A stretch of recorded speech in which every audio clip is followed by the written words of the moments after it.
Okay, the purpose of this video is to help people understand the concept of stereotypes. People like, well, let me say this, some viewers like when I do the political geography history videos. Some people don't. Anyway, stereotypes is a concept that baffles many people, and you'll almost always hear people use the term stereotype in an incorrect manner.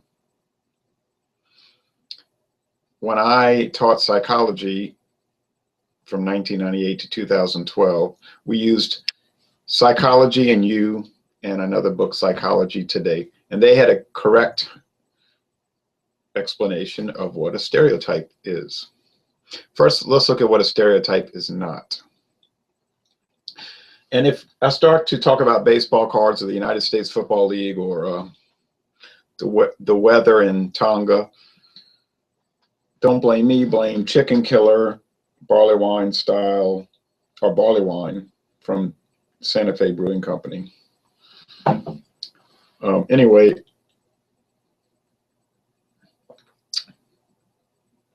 as Jackie Gleason might say, ooh, how sweet it is. Anyway, you'll hear people saying things like, well, that's not true because all women are not like that. I know some Catholics that aren't like that.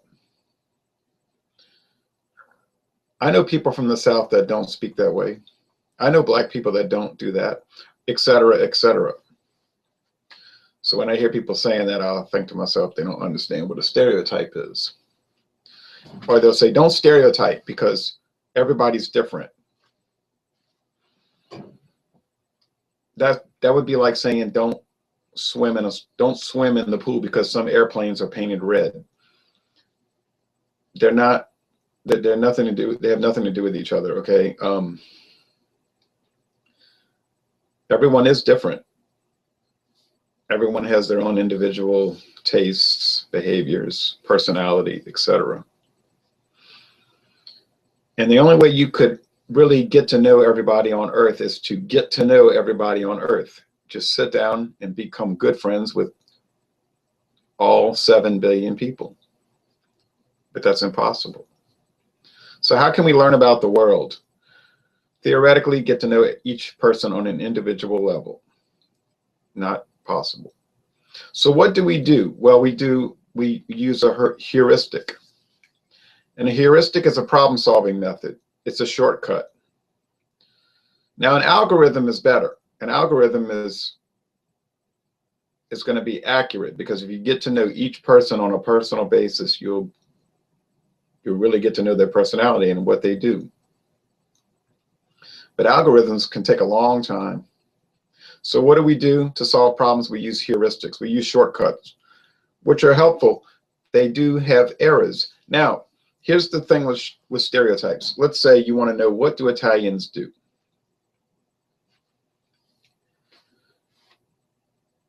You're going to have to say you're going to have to use a stereotype. A stereotype will tell you what Italians do, how they act, how they speak, their mannerisms, their general likes, their tastes, their things that anger them, all of those things. So a stereotype is not saying, and this is the common belief of a stereotype is that everybody in a group acts a certain way. No. A stereotype is saying, what does the average person in a group do or say or believe, or what is their moral, stability or whatever, their moral quality. So stereotypes are, when you stereotype a group, you're taking an average of the group. So you're not saying everyone in the group does such and such. You're saying the average person in the group does such and such. Whether you're talking about race, ethnicity, region, north, south, east, west, sex, male or female, liberal or conservative in politics. And stereotypes help us understand the world, not perfectly, but they help us understand the world. And we must understand this. What you're saying about the average behavior for a group is not always going to be the same for the individual in the group. Okay? But stereotypes are, in fact, true. They're based on our empirical evidence of the world. We observe it, we note it, and we record it. Okay? Stereotypes are neutral, but the way we perceive it can be negative or positive. We can perceive that certain groups have positive attributes or negative attributes. And then we respond accordingly. If stereotypes were not true, then comedy shows would not be funny. Most jokes would not be humorous. Think about that 1972 episode of All in the Family, which was a pilot for the Maude series, which ran from 1972 to 78. The Norman Lear series, All in the Family, beginning with All in the Family, 1970, actually 70, but it officially started in 71, but the pilot was 1970. All in the Family, which led to the Maude, the first spinoff, and a spinoff of Maude was Good Times, and then the second spinoff, The Jeffersons, which led to some spinoffs, and so did All in the Family. Many of the spinoffs were not successful, but the point is that that entire series of comedies, situation comedies, were based on stereotypes. Almost every episode, the jokes, the plot line is a stereotype. Let's look at Maude, the pilot to Maude, when her daughter gets married, or was supposed to get married. Now, the whole plot of the story was that Maude's daughter was going to marry a Jewish man named David. They were worried because Maude's first cousin, Edith, was invited to the wedding, and she was going to show up to Tuckahoe, New York for the wedding. And unfortunately, to Maude, in Maude's view, she was going to bring along her husband, Archie. And Archie was a stereotype. Archie Bunker was a stereotypical, in the eyes of Norman Lear now, a stereotypical white, English, heritage, Anglo-Saxon, Protestant, middle-aged American male. And she was worried that he was going to take issue with the marriage. And when he arrived, you know, he said, "Good night, nurse. She's marrying a Jew, David Green." Now, and so of course, they were going to have a bachelor party, and they said to Archie, "Well, everybody's going to chip in $10 for the party to help pay for it." And he said, "Oh no, wait, forget it." You know, he wanted to go to the party, but when he found out $10, he said, "Leave it up to a he to charge admission to his own bachelor party." Stereotype, Jews being tight with money, and you know, that kind of bad connotation with Jews in relationship to money. People burst out laughing, you know, the live audience. Well, if stereotypes were not true, people would have been dumbfounded, like, what are they talking about? Okay, so he said, screw that. You know, he goes to the motel and he said, "I'm going to watch TV." He was going to hang around Maude's house, but all the women started talking. Another stereotype, women, cackling women, you know, and he couldn't stand that. So he went back to the motel down the road, you know, up at by the highway, whatever. And he called the cops because somebody was having a wild party and it was waking him up or disturbing the TV show he was watching. I can't remember. And of course it was, you know, situation comedy. It was the bachelor party, just happened to be at the motel where he was. So the cops busted in and shut the party down and told him get out. So they come back to Maude's house, and David's aggravated because somebody called the cops on their party, and they had these strippers over there. And if you watch the series carefully, could have been prostitutes, which is generally related to the stripper industry. But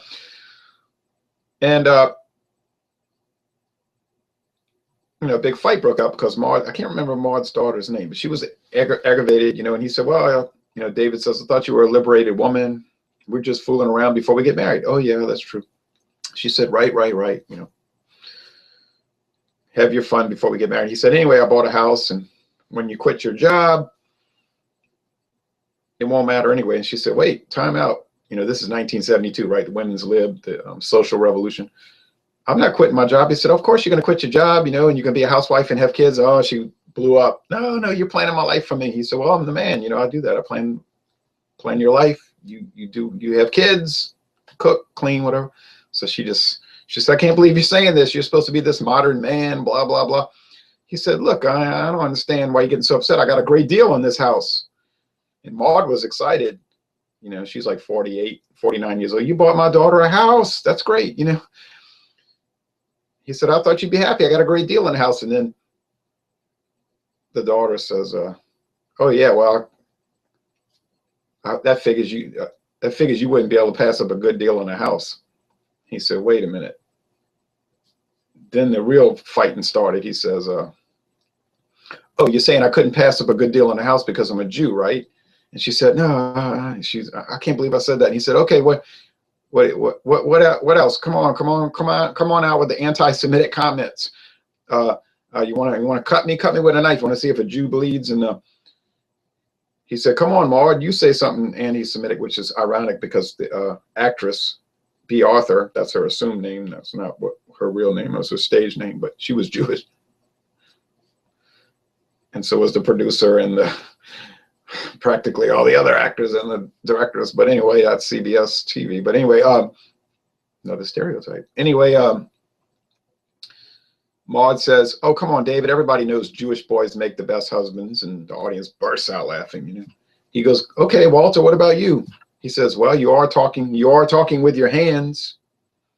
Everybody bursts out laughing again. And he says, you know, my mother warned me about this. You know, if I married Gentiles, you know, non-Jews, sooner or later, the anti-Semitic comments would come out.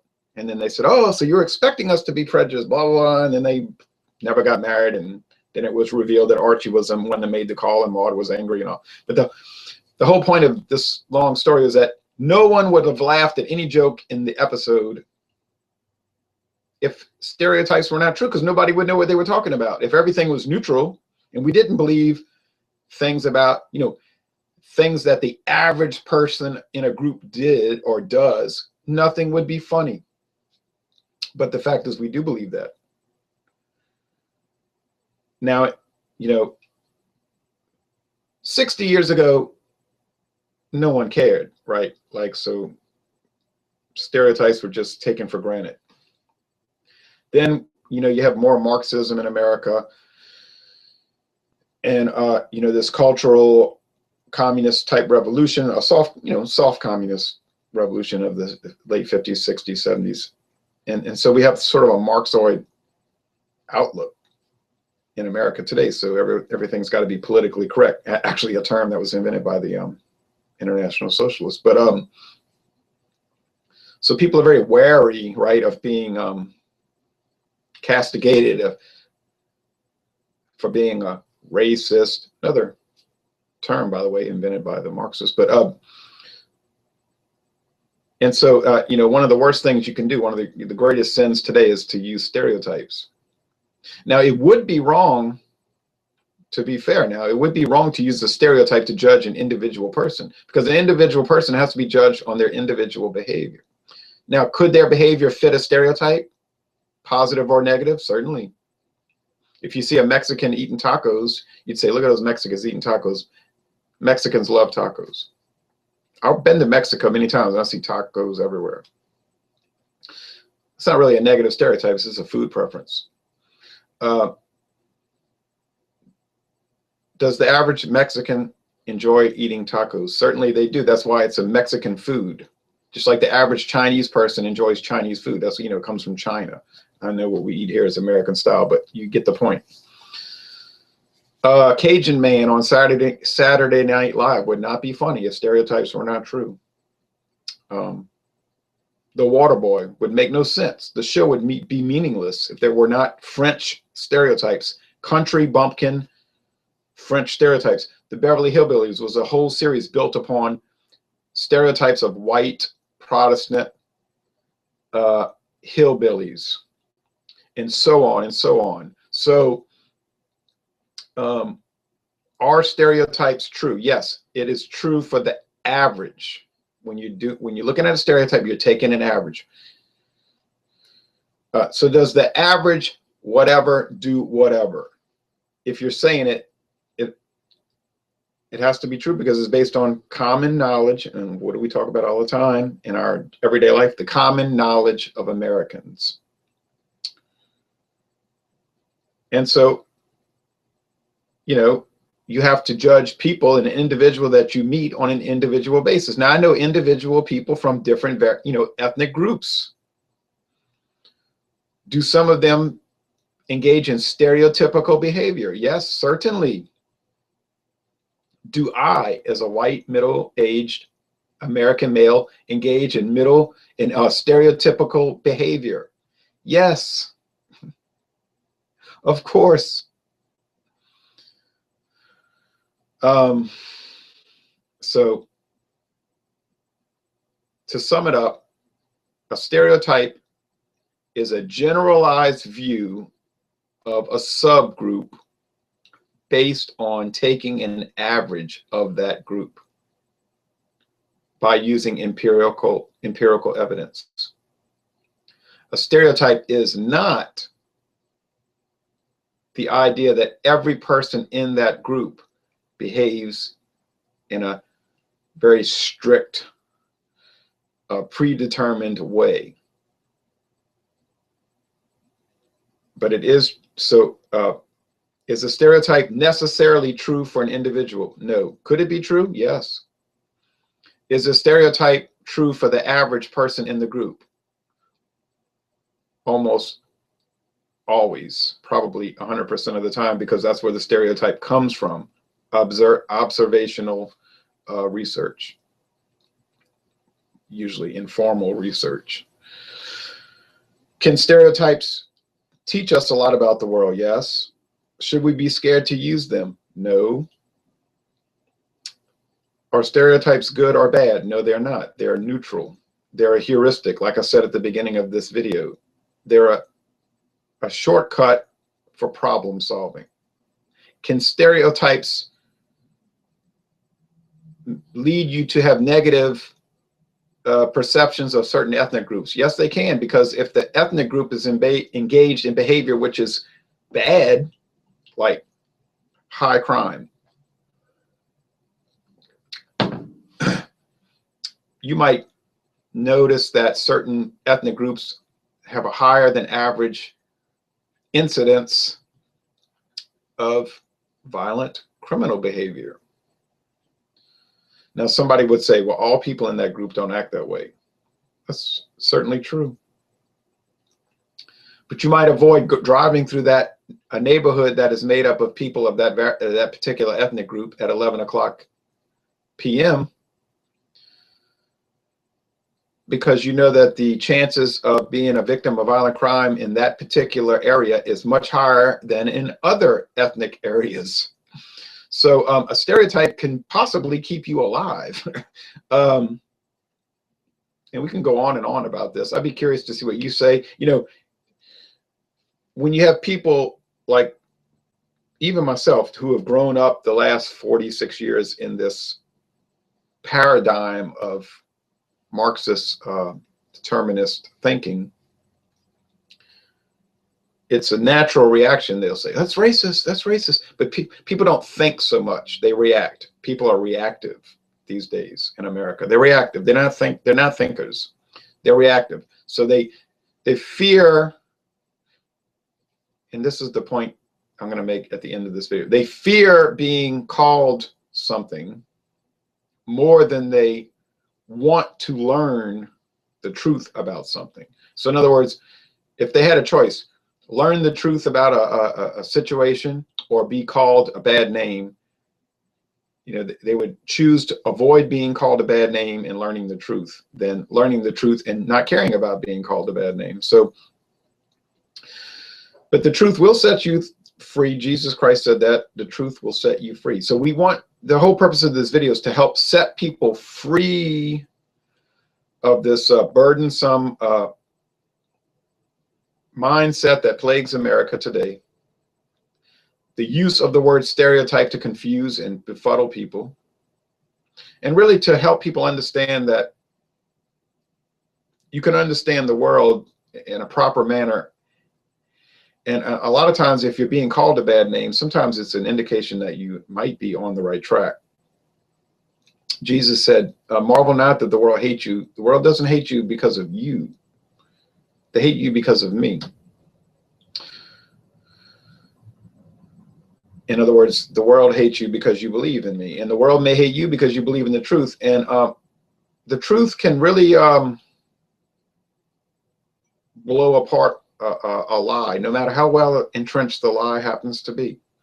So I'd be curious to see what you think about this topic, which to me is an extremely interesting topic, something I've been fascinated with for decades, in fact.